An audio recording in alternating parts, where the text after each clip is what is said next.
Thanks for downloading a 3CR podcast. 3CR is an independent community radio station based in Melbourne, Australia.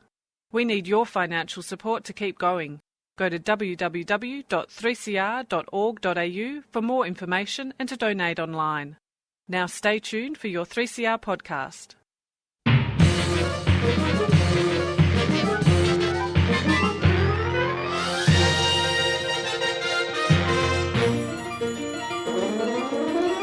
All right, welcome to another episode of Lost in Science, and what an amazing week for science this is. We have had, I think the first powered flight of a human-born device on another planet. First that we know of in this solar system, but, that's a pretty big achievement. It's Don't you huge. think? Yeah. That was the NASA's Ingenuity helicopter, which flew on Mars. A kind of a remote-controlled drone, except that the time it takes for the signals to get there, it basically has to run by itself. So there's a lot of technological achievement there. It's pretty impressive. Very impressive. Yes. But anyway, enough space marveling magic. Stu, what have you got for us in terms of space marveling magic? Well, in terms of space marveling magic, I've got a bit of a story about space travel and space exploration, but it is to do with things that are close to home. So, NASA is still sending missions to Mars, but a lot of people are launching stuff into space at the moment, and that is increasing. What that means is that there's a lot more stuff in space, and an increasing amount of stuff in space, which brings us to the Kessler syndrome. Do you know what the Kessler syndrome is? Is this some sort of runaway nightmare scenario? Basically, a guy in the 70s said that even if we stopped launching stuff back then, the amount of space debris would increase because things would keep running into each other and breaking into smaller and smaller pieces. So the amount of pieces of debris would keep increasing regardless. And pretty much that's what's happening. And for a number of reasons, it's not getting better. So I'm going to talk a little bit about why that's happening and if there's anything we can do about it, really. Right. Are these new satellites being launched by anyone we may have heard of? There's a few people who are behind the launches of satellites. One, he's a very little known billionaire who doesn't like flashy, flamboyant projects. A guy called Elon Musk. I don't know if you've heard of him. Name vaguely familiar, yeah. Yeah. So The name, interesting name. Yeah. Look, I think as we were talking about, it'd be great, it's fine for him to have, a global satellite network, as long as he's not trying to do, control people's thoughts with such a thing like that. I mean, that would be crazy, wouldn't it? Yeah, no, you'd need to implant something in everyone's head if you were going to do something like that. That's absolutely insane, yeah. Anyway, Claire, what have you got for us today?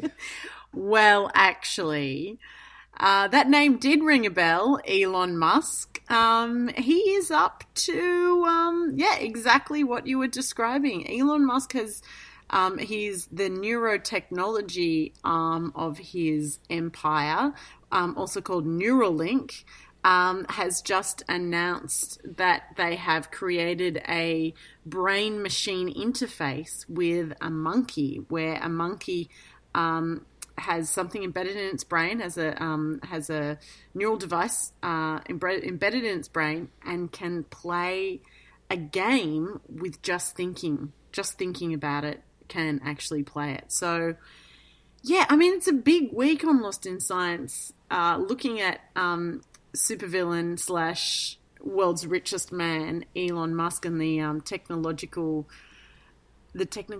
advances that he is making at the moment. Wow. A chilling present for us all. Well, on with the show.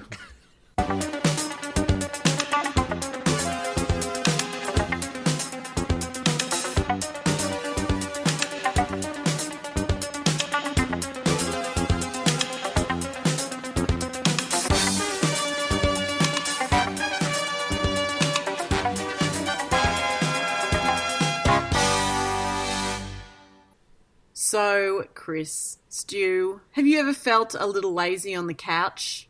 maybe the remote controls over the other side of the room. You know, you like it's hard to get the energy to get up and get it. You're like, oh, just wish I could just change I wish I had the a channel. remote control for my remote control. That's what I think. I've tried using the Force many times, but it does not work. I just wish I could change the channel without having to get up. Yeah, that'd be great. It would be great, wouldn't it? Or maybe you've been typing all day and you just wish there was a way that you could think and the words would appear on screen. And, you know, maybe, you know, this is especially relevant to us as we write stories for Lost in Science and present stories every single week. Sometimes you just want to be able to, you know, think about it, but the keys and you got to press the keys. It's a little bit bothersome.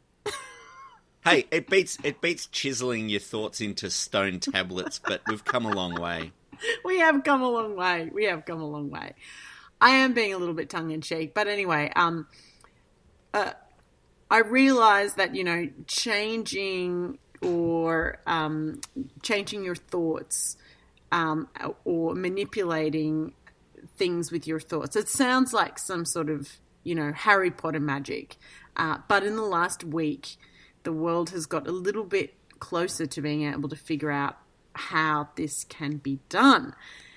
And this is all sort of, you know, a conversation that has started because a video has been released of a 9-year-old macaque, a monkey, named Pager, successfully playing a game of Pong, everyone's favourite 80s game, with its mind. Yes. Wow. So that's right. Yeah. So a monkey's playing Pong, and, you know, Pong's that game where there's 2 paddles and there's a little ball going between them. And when the monkey thinks about where the Pong paddle should go, the paddle moves there. So the monkey's not moving any joystick. The monkey's not making any other sort of movements. It's just thinking where its paddle should go, and the paddle is moving there. Now, Yes. I'm impressed that a monkey can play Pong in the first place. You know, did they have to teach this monkey how to play Pong, or did they train it directly to play Pong with its mind first, without it knowing how to play Pong in the first place? I will definitely go into that. They had to train it how to play Pong first, and like I guess all monkeys, it enjoys bananas, and so the way it was trained was via banana smoothie. So and using a joystick. So it started with a joystick and a banana smoothie, and then it gradually it got to the point where it was just the banana smoothie in the mind. You know, 20 years ago, teaching a monkey to play Pong would have been the science story. Now True. We've stepped up the game here. Yes, it is true. And I'm sure many people have seen the video. It's been making waves, getting all sorts of attention. And like I said in the intro, that's a lot of that has to do with the fact that it's been developed by one of Elon Musk's neurotechnology companies, Neuralink. And this is their latest announcement of their studies into brain-machine interface in action. Now, I should say that a similar experiment has actually been done before. And interestingly, it was done in 2002. So a paper was published. It was called Instant Neural Control of a Movement Signal. And the researchers were successful in getting a monkey to move a cursor around a screen in this paper. So not dissimilar to what Elon Musk has put forward, but this research seems to be causing a lot more buzz. And one of the reasons may be because there's a completely wireless connection. So it's an implanted device into the brain of the monkey without any wires, and it just it connects with like an iPhone type thing. But I think, to be honest, there's also, you know, this marketing force and of Elon Musk and everything that he represents, and Neuralink behind this announcement, which of course is just getting everyone extremely excited. Well, it's one thing to have a study showing that this is possible, that it can be done, that the concept works. And it's another thing to be saying, oh, we're doing this as a step towards a technology we're going to sell, which Absolutely. I believe is what's happening here with Neuralink, isn't it? Yeah, absolutely. Now, to go back to, Stu, your question about how this monkey mind pong came about. So, firstly, they inserted this Neuralink into the brain of Pager the monkey. So, this engineered device. It's a bit bigger than a thumbnail, and it sort of looks like one of those sort of like circular batteries that you get that goes into a watch and those sorts of things. And it has these micron scale threads that are inserted into areas of the brain that control movement. Now, each thread contains many electrodes, and each thread connects to this sort of like implant in the middle. So that sort of battery-sized implant is called the link. So once it was inserted, Pager the monkey was first shown how to play Pong. And it was, like I said, it was in this conventional way of using a joystick. And when Pager the monkey made, the right move, he'd get some banana smoothie. And as he played, the Neuralink implant recorded the patterns of electrical activity that was happening in his brain. So this identified which neurons controlled which movements. So once the computer had enough signals of which neurons fired when he went up, so it was like, okay, he's going up. Neurons are firing at that point, and then, which ones were firing when Pager wanted to go across, and it's like, okay, those neurons are firing then. This data was then decoded, so much so that the joystick could then be completely disconnected from the device. So using only the implant in the monkey's brain and being able to decode that information gave you the intended movement, and you can see that in real time. You don't have to have, it doesn't have to use its hands anymore. Pager the monkey is playing the game using only its mind control. It's every gamer's dream to be able to just think and play a game without having to actually do anything. It's quite amazing. Yeah, it is. It's pretty incredible.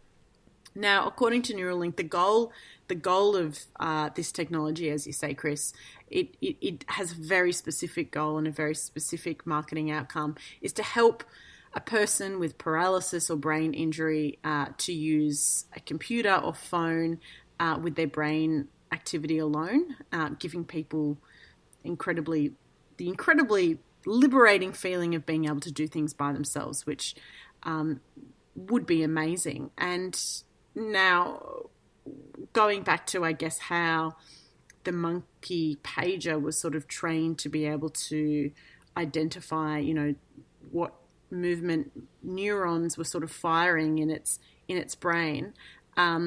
Paralyzed people wouldn't be able to use a joystick necessarily to be able to identify where the movement areas are in the brain. So instead, the researchers claim, obviously they haven't done this yet, but their thinking is that they're going to be able to calibrate a neural link by imagining a joystick. So that's sort of a bit of a jump to make, I guess, but that's where they're sort of going with this. Again, though, this is not entirely novel technology. Like there are, say, for instance, mind-controlled wheelchairs out there that use the same kind of, based on the technology that was, the experiments were done in 2002. There are these devices out there already that are giving this capability. So it is like, I guess, like you said, it is just the marketing kind of aura of Elon Musk that's a big part of it. Yeah, absolutely. And I think a lot of the technology and where cochlear implants are up to now in terms of, transmitting information into the brain and neural information into the brain is quite similar and can be sort of compared, even though there might not be any sort of like embedding a neural link necessarily within the brain. But, there's a lot of excitement. There's a lot of talk about other applications for this technology, potentially being able to control prosthetic limbs to a greater extent, making them feel much more real and able to send information back and forth from the limb. Neuralink is making pretty bold claims about ability to treat depression, addiction, blindness, deafness, and then there's applications beyond therapeutic around maybe things that I was mentioning at the start. An easy way to interact with computers, being able to send messages at the speed of thought rather than the speed of fingers, or being able to neurally connect with other people, which sort of boggles my mind as well. But of course, before we get ahead of ourselves in this world of speculation on how, we will be able to mind meld with one another in the not too distant future, let's remember this is a monkey and it is a game of Pong, and like you say, a lot of this technology is not necessarily new. So while it is impressive, and that monkey obviously loves a game of Pong, it's still a ways away from representing the incredible complexity of human interaction. Science, the final frontier.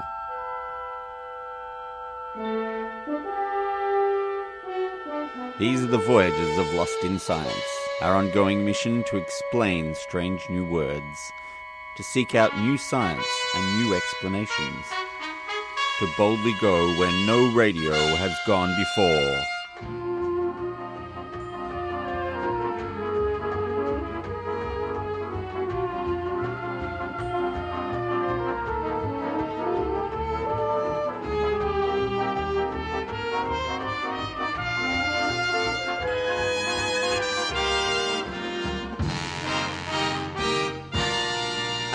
Following from Claire's story, Elon Musk has some relevance to my story this week as well, but he's not alone in this particular endeavour, as he's not alone in the Neuralink project either. But this involves outer space as opposed to the inner space of the Neuralink technology.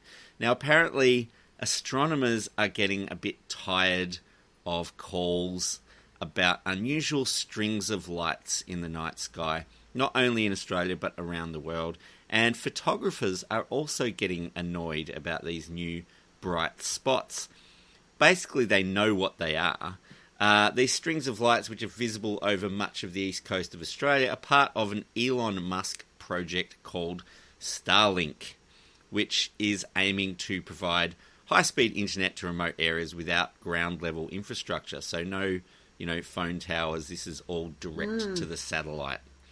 And Starlink is a friendlier name than Skynet. Well, it is. Conjures up far less worrying imagery. So the whole project consists of more than 1,200 individual satellites orbiting the planet already, and there's more on the way, with SpaceX, Elon Musk's company, launching hundreds of satellites a year since they started in 2019. So the sky is basically full of these little communication satellites that have been launched. Now, astronomers are annoyed about about people telling them about this because they already know they are up there. They're getting in the way already. They're starting to interfere with observations of things that astronomers are trying to observe, which are further away, stars and planets and other things that astronomers tend to look at. Now, amateur night sky photographers are also getting annoyed about it. Many of them rely on long exposures, so they set up their camera, put a long exposure on it so they get a nice picture of the night sky, or they get a picture of a comet or whatever it is they're trying to take photos of. These fast-moving satellites leave streaks across their carefully framed photos, and it's really starting to frustrate them quite a lot. Now, the project itself might seem like a good idea, but the problems it's causing are likely to get worse. There's a company called OneWeb who've just started putting up their own fleet of communication satellites, and well-known giant mecha robot pilot and Amazon owner Jeff Bezos is planning his own mega constellation of satellites to support his exploding global communications corporation. Do you think he's just doing it because Elon Musk is doing it? Like, is it just some, big billionaire supervillain race? Arms race? Look, it does seem to be, the old superpowers are no longer the space race pioneers. It's now billionaires out competing each other to see who can, create the most newsworthy project of the day. I'm really worried this means we're going to have Clive Palmer sending up a fleet of helium balloons. Any day now, he'll announce his own launch. They can only get so high with just the hot air from Clive Palmer, I suppose. Now, the rush to use space for earthly gain is a consequence of the privatisation of space travel in recent years. Government involvement in lots of cases being reduced. In the case of the US, they pretty much rent space on private launch vehicles to achieve their mission goals in space. And a lot of their launches are on the back of commercial spacecraft.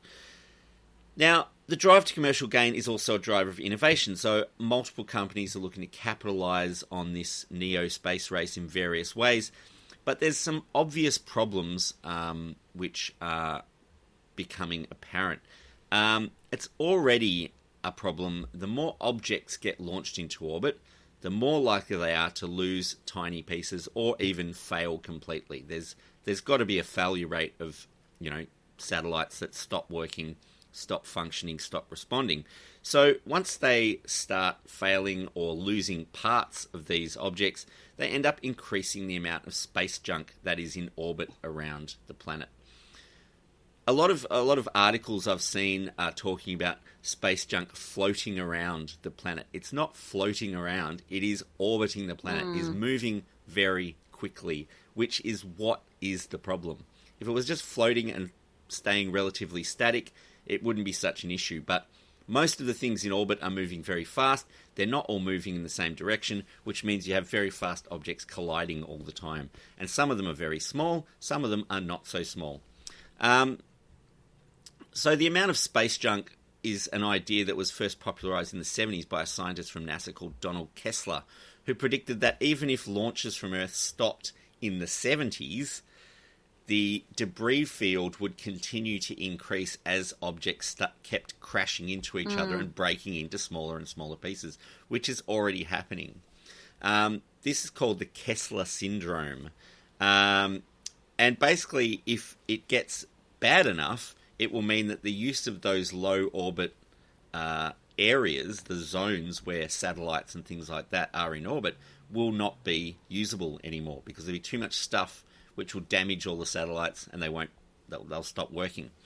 As I said, they're traveling at very high speeds, so even tiny pieces of junk can tear holes in operational spacecraft, can destroy equipment on board, or even, in the case of the ISS, for example, threaten the lives of the people on board those craft. This is basically the plot of the movie Gravity from a few years ago. Yeah, that's right. Yeah, effectively what happens, the shuttle mission gets or collides with a larger object, obviously, and it kind of destroys their spacecraft and they're stuck in space and have to get back. It's a very exciting movie if you want to watch it, and has some errors in it I think we've mentioned on the show, but it's a good film.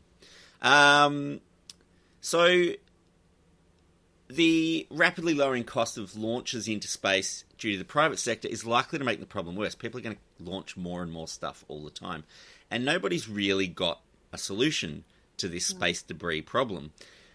It's not easy to track these tiny objects, which are basically speeding bullets in space. The European Space Agency last year proposed a space claw, which, it's a cool name, a space claw, to catch larger objects and retrieve them to stop them deteriorating and falling and making smaller and smaller objects. But that's not really going to help with the bits that are already small. So the smaller objects are likely to cause the bigger problems. And people have proposed space nets and other debris traps over the years. No system is likely to be able to be suitable for catching all of the possible types of debris, and some of the equipment that they might use might fail themselves and make the problem worse. Yeah. I like the idea of the laser broom. Have you heard of that one? I have read about the laser broom, but the idea of shooting tiny objects with lasers powerful enough to destroy those objects doesn't sound. No, you're not safe. destroying them. You're just slowing them down enough so they'll fall out of orbit. Oh. Yeah, and that's one of the other proposals as well. There's a whole lot of different ideas about how to do it, but there's also no agreement on who would pay for this or whether they'd even work effectively and what scale they would work at and all those sorts of things. One of the other things that some people are concerned about, security experts are worried that the ability to selectively grab pieces of junk from space could be used to sabotage working equipment that's in orbit. So there's no regulatory body saying, who's in control of these space junk removal services, so they could potentially go and steal people's satellites or disable them or do whatever they want, really, because there's no one there to stop them. Once again, the plot of another movie. I think that one was Moonraker. Yeah, Roger Moore, James Bond. The best James Bond movie. Possibly not. So currently there are over 128 million pieces of debris that are large enough to detect in orbit. And that means there's probably a lot more that are not big enough to detect, which can also cause damage.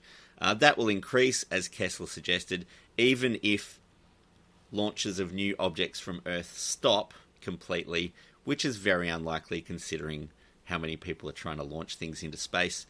But really, this growing problem, until we've got a viable solution for the space debris problem, the commercialization of space might be a victim of its own success. And that's it for another episode of Lost in Science. Lost in Science is recorded at the studios of 3CR in Melbourne on the lands of the Wurundjeri people of the Kulin Nation, and airs across Australia on the Community Radio Network with the support of the Community Broadcasting Foundation. We would love you to get in touch with us if you are able. You can email us at lostinsci@gmail.com. You can find us on Facebook. We are Lost in Science on 3CR. You can find us on Twitter. We are at Lost in Science 1. Or you can download our podcast from your favourite podcast app. If you do so, please, if you have the opportunity, give us a good rating and review so other people can find our podcast. Otherwise, you can just listen to us however you're listening to us now, when at the same time every week, Stu, Claire and Chris get Lost in Science!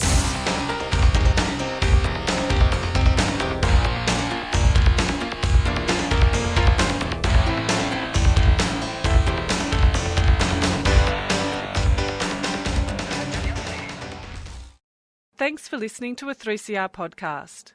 3CR is an independent community radio station based in Melbourne, Australia.